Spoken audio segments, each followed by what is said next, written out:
साल की एक बड़ी ब्लॉकबस्टर साबित हो चुकी फिल्म गदर 2 के निर्देशक अनिल शर्मा ने आज जयपुर के मिराज सिनेमा में मीडिया से इस फिल्म के निर्माण और इसकी सफलता के पीछे के अपने अनुभवों पर बात की।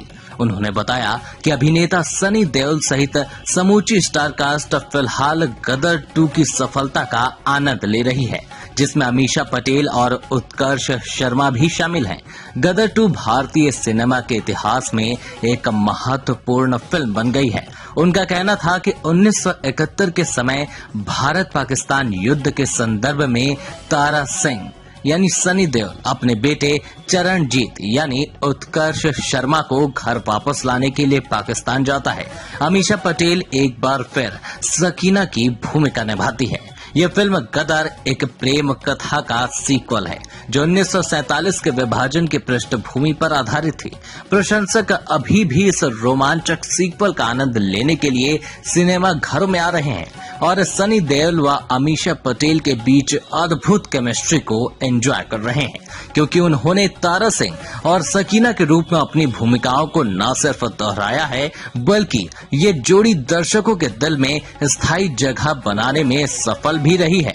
उत्कर्ष शर्मा भी उनके बड़े बेटे जीते का किरदार निभाते हुए अभी इस कहानी में शामिल हो गए।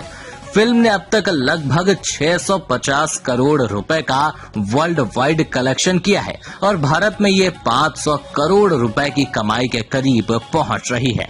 उन्होंने बताया कि एक फिल्म बनाने के लिए विचारधारा से ज्यादा आपके अंदर संवेदनशीलता और सहानुभूति की जरूरत होती है।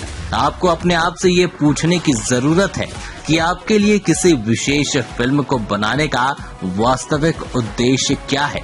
जब मैं गदर 2 की योजना बना रहा था तो पहली फिल्म गदर एक प्रेम कथा की वजह से मुझ पर बहुत दबाव था, क्योंकि वो फिल्म दर्शकों को बेहद पसंद आई थी और दर्शक 2 दशक बाद भी उसकी कहानी से कनेक्ट थे।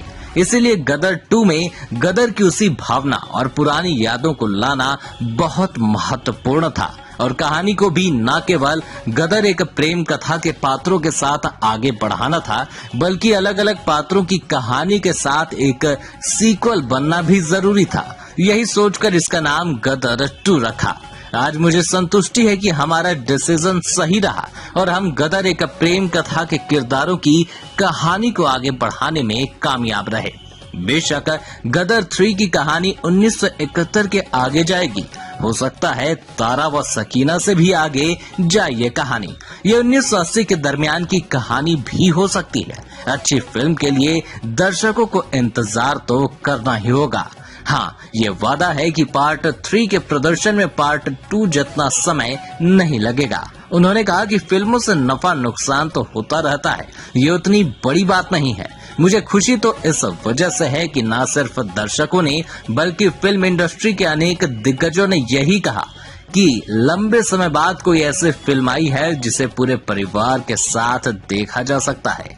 मैं खुद भी पारिवारिक फिल्में ही पसंद करता हूँ, जिसमें हमारी संस्कृति हो, हमारे जीवन मूल्य हो और नैतिकता हो। इससे भी बड़ी बात मेरे लिए ये रही कि कई छोटे सिनेमा घर वालों ने जो शहर व बड़े कस्बों में सिंगल स्क्रीन थिएटर चलाते हैं, उन्होंने मुझे कहा कि इस फिल्म ने उनके जीवन को फिर से पटरी पर भी ला दिया, जो कोरोना के बाद से उभर ही नहीं पाए थे।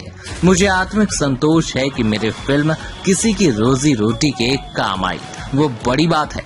सबने भी यही कहा कि ये बड़ी देसी फिल्म है जो आजकल हमारे यहाँ कम बन रही है।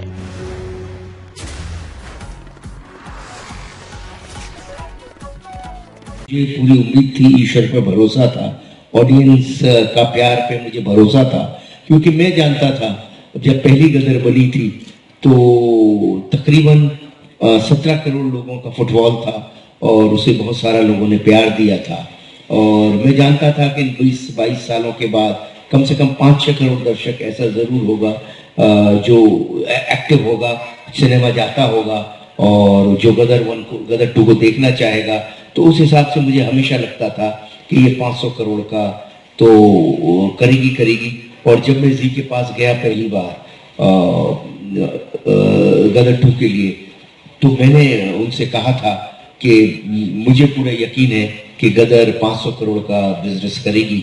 और ईश्वर ने, कबीर कहते ना कि सरस्वती आपकी जुबान पे बैठ जाती है, ईश्वर उस लम्हे में आपकी बात मान लेता है, सुन लेता है, ऐसा बड़े बुजुर्ग कहते हैं। तो शायद ईश्वर ने उस लम्हे में मेरी बात मानी।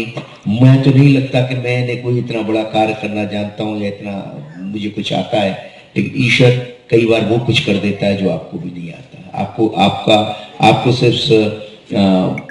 आपको सिर्फ वे बना देता है, आपको एक रास्ता बना देता है, बाकी करता तो वही है।